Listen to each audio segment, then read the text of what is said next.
I have to say it's quite surreal standing here delivering a keynote because the firm I worked for before was Vanguard, because everyone's going to be on LinkedIn. Think about like, who was this mystery firm that he's talking about. But I was definitely a personal and professional supporter of the work that Nest and Nest Insight were doing many, many years ago, and used to sit at the back and listen to all these very, very deep policy experts talking about things which resonated with me, but certainly I wasn't an expert in, and now I'm delivering a keynote. So it's certainly a big deal for me. So thank you very much, Will, and the team. I can see you dotted around for inviting me. So the subject which formulated the majority of my book was about inequality. And to give you some context, so although there we go. So although I stand here before you as an executive at the world's largest fund manager, and all the stresses, but also trappings, which I'm very aware of that brings, that certainly wasn't my starting point. So I grew up in a single parent family in what was certainly a lower income household in a marginalized community in Tottenham. And we lived on a council estate. My father was never around, so I was raised by my mum, and that is her. This is a picture of her in probably around 1970. So what she would say before my sister and I ruined her body, what we would say is that before we enhanced your life. So this is her in around 1970, and she arrived in the UK from the Caribbean, Jamaica to be precise, as part of the Windrush generation. So this was the generation that arrived overseas as the UK called out to the Commonwealth to help fulfill a labour shortage that had occurred in the post-war years. She actually arrived in 1968, which for the historians amongst you will note that was the year that Martin Luther King was shot and killed. And by contrast, here in the UK, it was also the time in which Enoch Powell wrote his Rivers of Blood speech. So she arrived in the UK in this very, very tumultuous period. And I have to say it's quite odd, because I feel like I traverse two very, very different worlds. I feel like I'm rooted in Tottenham. I spend a lot of time in the community in Tottenham. Before anyone asks, I'm an Arsenal fan, just to let anyone down, anyone in the audience, before people say go Spurs. But I spend a lot of time in Tottenham working with my community, with young people. And yet, when I go home to Finchley, it's a very, very different life. So I feel like I traverse these very, very two different worlds. And that has always been the case, I have to say. I think growing up, I never quite fitted in. And certainly, if I refer back to my first experiences in the financial services industry, I probably didn't feel like I fitted in then. I probably feel like I fit in a bit more now, but not quite, because as I look out into the audience, there are very, very few people who look like me or come from the background that I did. If it was going to happen, it'd probably be in this audience, right, given the subject. So that's still somewhat prevalent. But I do think that's given me a somewhat unique perspective. I kind of feel like I've been an observer of very, very different worlds. And post George Floyd, I'm sure you don't need reminding of that period, I was asked to write a book, which we'll refer to. And suddenly, during that period, I became very, very popular. I had charities, some of which you've mentioned, suddenly decided that they needed someone like me on their boards. Publishers realized that they didn't have any black authors. And I had written some blogs about the subject. I've been very, very vocal about coming from Tottenham and working in the industry. And they gave me the opportunity to put pen to paper. My view, however, is that if I was going to write a book, it would be, certainly from my my perspective. And at that time, I would say that diversity, equity, and inclusion was in its ascendancy, post Me Too and in the midst of Black Lives Matter. I did hasten to tell the publisher that I'm not a DE&I professional. I'm a business person, and there are DE&I professionals that are much more able to write about diversity, equity, and inclusion than I am.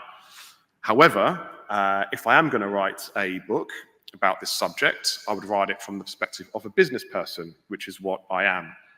And I had a discussion when George Floyd was killed with my mum, and I was obviously affected by the whole situation, but did feel that at that point the world had woken up to some of the challenges that marginalized communities were facing, in this instance, the Black community. And I said, this could be a moment of real change. My mum took a slightly more cynical view. She said that, well, actually, if you think about it, these incidents have happened before. They happened in the UK, and some of you remember when Stephen Lawrence was murdered, who was just a few years older than I was. I happened to go to a very, even though I lived in Tottenham, my mum pulled me out of the school in Tottenham, which I'll explain a bit later, and sent me to a school in Enfield, which is very white and overtly racist. So that was a story which certainly affected, a situation, I should say, which really affected me. But she also said that if you think about it, it's happened throughout the ages, right? So you had Rodney King in the US. Before that, you had Emmett Till. So we seem to have these periods of atrocity, society waking up to what people, some marginalized communities and certainly Black people are facing. And then there's this reaction, and then it kind of goes away. And I pose a question, I'm thinking, well, why does it go away? Why does this have to happen? And my view from that discussion, but also given my perspective as a business person, is that I felt that we were thinking about this in the wrong way. So we have this construct, we have this idea of socioeconomic disadvantage or inequality, which is a term that we all use and is often bandied around. And to my mind, we've never really dissected what the term means. So what disadvantage should and what disadvantage really means, and I know this through my own upbringing, and I know this through the friends that I had, and some of them are not here anymore for various reasons. Disadvantage means poor life outcomes, and that might be poorer physical health, that might be lower mental health or mental well-being, that might be lower educational attainment, but that disadvantage also means basically a lower life expectancy and a lower quality of life. That's what disadvantage means. But what we've done with the term socioeconomic disadvantage is that the reasons for those poor life outcomes are due to these social factors. So we think about the socio aspect. So this might be the view that people in marginalized communities or the poor don't have the right nutrition, are more prone to mental health. They don't exercise. They can't achieve at school. And just to bring this to life, the school that I went to in Tottenham, at some point, when I was probably about 8 years old, the school teachers thought I had behavioral problems. They thought that I had learning difficulties. And at that point, in the 70s and 80s, there was this phenomenon of young Caribbean boys and girls being considered educationally subnormal, or ESN, and they were systematically pulled out of public state schools and put into ESN schools, or special schools, or units, as we used to call them. And I was on the verge of being put into one of these units. My mum thought differently and pulled me out of the school and sent me to a school in Enfield. Her view was that actually my son isn't, challenged cognitively. In fact, he's just bored and he's not been stimulated enough. And I went to school in Enfield, which is a very white school, I might add, and I flourished. But the view of the teacher was immediately that this young Black boy can't achieve in the classroom. And I would say that those social considerations absolutely have an impact on poor life outcomes, but it doesn't explain it alone. And my view is that there's a whole economic aspect, so the economic side of things, the economic in socio-economic, which we've ignored. And I'm glad that I was able to join the end of the panel, because I think some of these issues have been started to be addressed. So those economic factors in that socio-economic construct are, for example, the ability or the wherewithal to prioritize health. And it is simple as, if you don't know where your next meal is coming from, the last thing you're thinking about is going for a run around the block and how many steps you've done and trying to get your heart rate up. I can guarantee it. It's freedom from stresses, which might be triggers for emotional difficulties. It's access to quality education, not just the biases in the school system. The interesting thing is that I don't think this is anything new. So when I was doing the research for the book, and by the way, well, you're a bunch of academics, so and policymakers, I'm sure you've probably published a lot. I was a bit naive because I did all the research myself, and I didn't realize I actually could have just hired someone like a PhD student to do it. So if you are going to write a book, make sure you know what you're doing before you do it. But the good thing about it is that I actually did absorb a huge amount of information. And Martin Luther King, many of you will obviously recall his I Have a Dream speech, which was made in 1963. I think that does Martin Luther King a real disservice, because he was also an accomplished speaker, obviously pastor, community leader, but he was also an accomplished author. And he wrote many, many books, but the one that I researched the most and read the most was something called Where Do We Go From Here, written in 1967, still available now.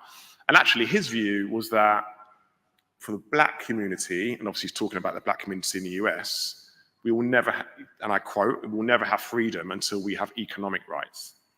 So what we've eventually done is taken this concept of civil rights and boiled it down to how we achieve equality in the workplace, how we achieve equality in the classroom, which is part of it. But there's this other issue in terms of what are economic rights and what do they look like? And I think we've gone from there and fast forward to where we are now. And I just don't feel that that whole issue has been fully addressed. So I began to write this book, and I was determined to do something very, very different. And obviously I'd consumed and read a lot. I'm being heckled by a fly, by the way, if anyone can see. I'd consumed a lot, and I thought, you know, the whole subject of the transatlantic slave trade, well, that's been done to death, so I'm not going to write about that. And as soon as I began to, if anyone's read the book, they'll know where this comes from, but I started to peel the layers of the onion back to, well, how did I get here, and why was it so difficult, and how come I'm the only one, and where did my mum come from, and where did my grandmother come from, etc. And what role does finance or economics play in this whole thing? It led me back to the transatlantic slave trade, and I tried not to, and then I was like, I'll make that the third or fourth chapter. I had to start there, and it was the first chapter, so I thought this is going to be very, very cliched. But even then, there was this real voyage of discovery. So I think we have to understand the economics of, for example, particularly for us in the UK, you know, revenues from that period account to probably around 8 billion in net new revenues for economy year on year. So it was a staggering amount of revenue which was accrued from it.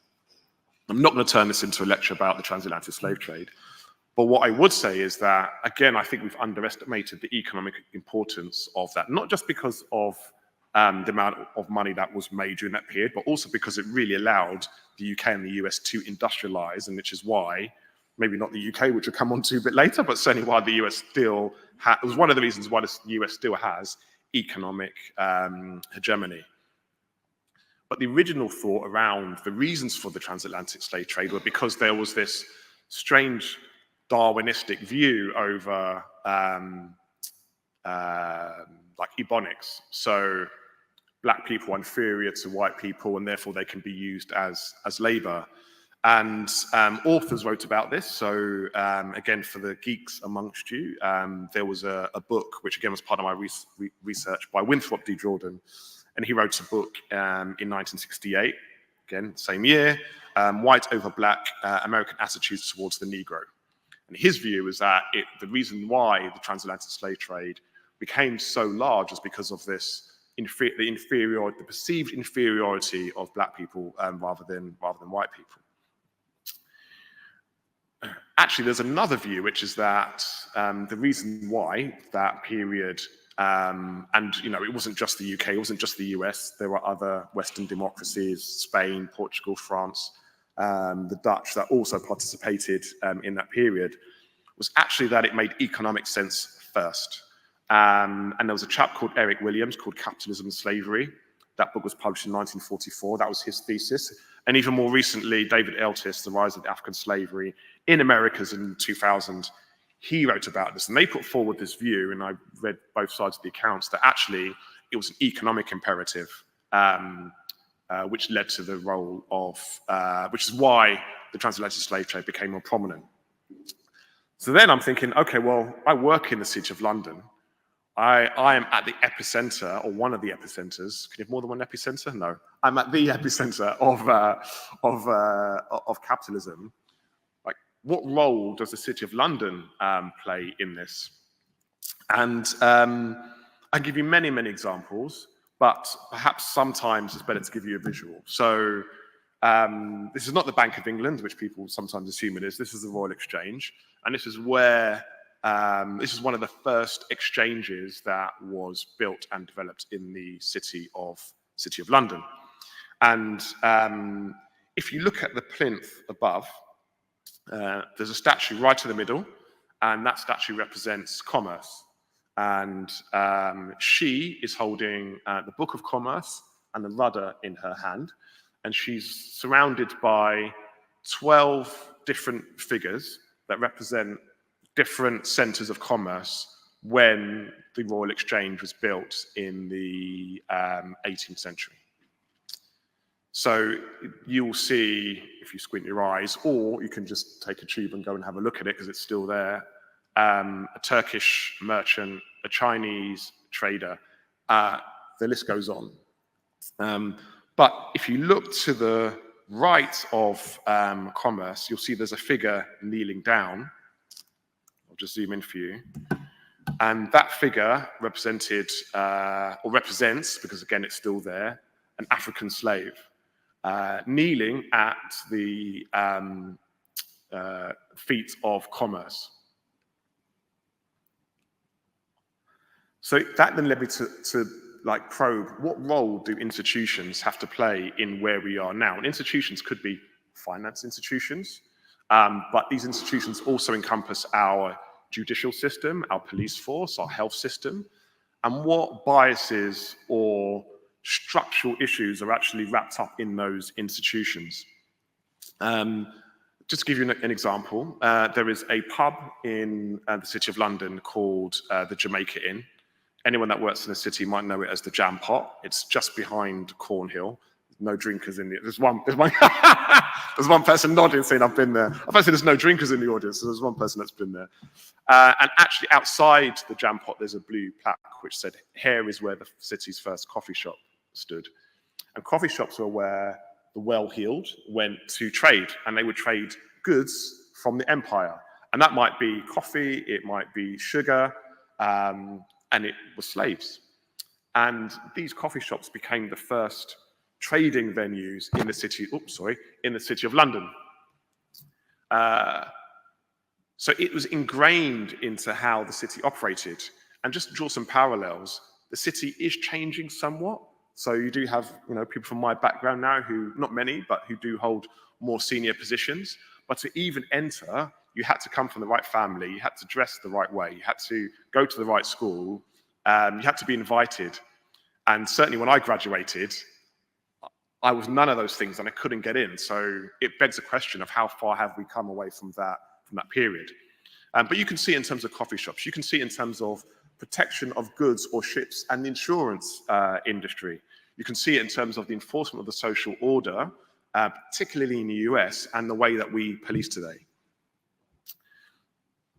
So to my mind, this issue that stemmed from that period still really manifests today, and it does affect those marginalized communities. It affects ethnic minorities, it affects women, but I think we think about this period and this imposition of this inequality as being a black-white issue, but there were many white people that were also disadvantaged by that period and are still disadvantaged today, and the way that's manifested itself is in the UK class system or even regionally. But there are also some economic consequences as well. So again, I'm pleased that I caught the end of the last panel, because like black households in the UK, but also in the US, for every pound and every dollar that a white family has, a black family has around 10 pence. Some of the research that I did for my book, I looked at different communities and how long currency stays in that community. And it was fascinating. So for example, in Jewish communities, this is US rather than here, but I suspect it's probably not dissimilar, the dollar circulated for around 36 days in the Jewish community because it had this power of community. In white, so not Jewish, white Caucasian communities, it was 26 days. I think in the Asian, which is a catch-all for many, many different communities, but unfortunately the research didn't break it down, Asian communities, it was something like 28 days. In the black community, it was 6 hours. So the breakdown of the communities really, really impacted. So then I got to this question of, well, what's the importance of this now? And I was giving a lecture at the London School, at UCL, about this subject when I was about to publish the book. And I have to say, working in the business world, it's fascinating working with academics and students because you get this odd mishmash of theory and, you can do anything, and then the practical considerations, no, you can't do anything. So it really helped me think about, well, actually, I shouldn't limit my own thinking and actually take some lessons learned from people who aren't restricted.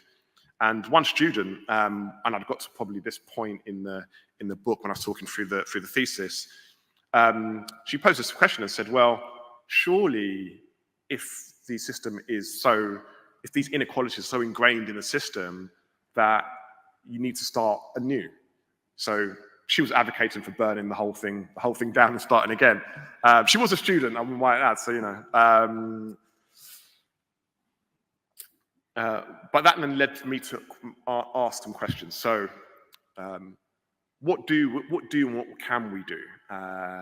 What does financial resilience mean, and what are the wider implications? So, to answer some of these questions, we did, and I say we, it was myself, an academic from the University of Edinburgh, and an actuary. So, we did some research, and we looked at a whole bunch of, using the British household data, a whole bunch of inputs into incomes and life outcomes. And it doesn't sound like a stretch, but there is this huge correlation between the two. And there's absolutely a relationship between income and wealth. I think we over-index on the wealth consideration, and I think we over-index on the wealth consideration because wealth can be inherited. You can value wealth. It doesn't fluctuate. But how do you actually build wealth? And I think we've underplayed the role of income, because income was within our control. And actually, agree with the panelists earlier, low income is the challenge that we have, is at the center of all of this. So how do we improve incomes? What does equal pay look like, and what role do corporations play in this? But then also, because the discussion always seems to be focused on this aspect, what impact does this have? So I'll just reference two examples of the impact that we found when we did some of our research. So in the book, I reference the concept of universal basic income, and I give all the pros and the cons and the challenges that we had. But what we didn't seem to do when we talked about guaranteed income or universal basic income is actually the output of it. So I had the opportunity to meet someone called Mayor Michael Tubbs, and he was a mayor in Stockton in California. Some of you may have heard of the Stockton Economic Empowerment Demonstration, called or SEED. And it isn't me saying that we need to give universal basic income to those marginalized communities. This is more about the impact of financial resilience and how that can be a staple for our economy. So SEED gave 125 residents in Stockton in California over a period of 24 months, £500 per month, and they qualified by having a median income of £46,000 or less. I spoke to Michael Tubbs about this, and the view or the perception was that if you gave people like this income, then they would fritter it away, they would spend it on things that they didn't need, they'll drink it away, gamble it away, and actually the experiment and the results for everyone to see were the opposite. So one of the questions is, how do you lift people out of poverty? How do you lift people out of these poor situations? How do you help people? And this is one of the couples that was, one of the families, I should say, that was in the experiment. What SEED found is that the guarantee of that income allowed them to, and you can relay this all the way back to those socioeconomic considerations. Their kids performed better at school. They went to get their health checks. They checked in on their neighbors. They were able to apply for jobs. So it had this profound impact on their ability to resolve some of those challenges that we've been trying to unwind.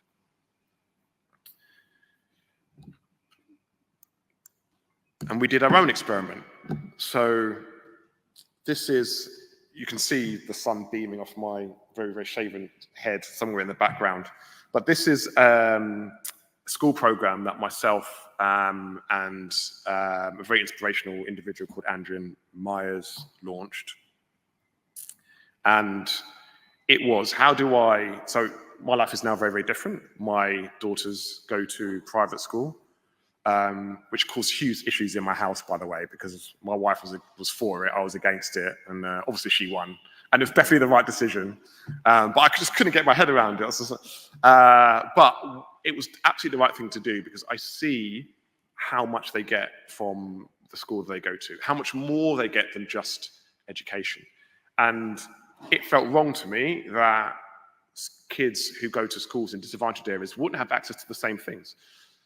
So we launched this program, and we launched this program to give those kids, 16 to 18, access to a financial qualification, access to work experience. We brought them into the city. They were able to meet city professionals. They were able to build networks. And it's been great for me personally, but way more importantly, it's just accelerated and fast-tracked what these kids have been able to do and what they've been able to achieve. So one of the girls, Asha, unfortunately, she decided that she doesn't want to work in finance. She wants to work in law. But that's okay, because she's going to be working in financial law. And she's got fast-tracked to one of the Magic Circle law firms, and was one of the very, very few students who's been able to do this. So she's able to get work experience while she's doing her degree. And the reason is because, as well as studying law, she's got a financial qualification because of our program. So this is life-changing. And there were so many stories like this. So her life chances, her life outcomes will be better, or maybe better, because someone intervened in the same way that someone intervened in my childhood, and that was my mum, to give me a better shot. And I know that my life outcomes are much more improved because of the higher income that I have, because I'm able to think about this.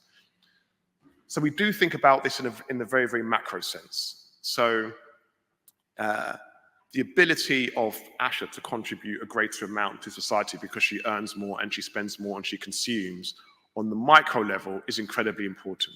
But if you add those things up, what I can't reconcile is why and how inequality is not considered a risk factor to UK economic performance. And perhaps it's come onto the agenda now, but not as explicitly as it should be. So I do think there needs to be this measure of big economic or policy initiatives, but also the recognition that we as individuals can also affect change. And the change does come from individuals. And I do think the two things need to be pulled together. Thank you.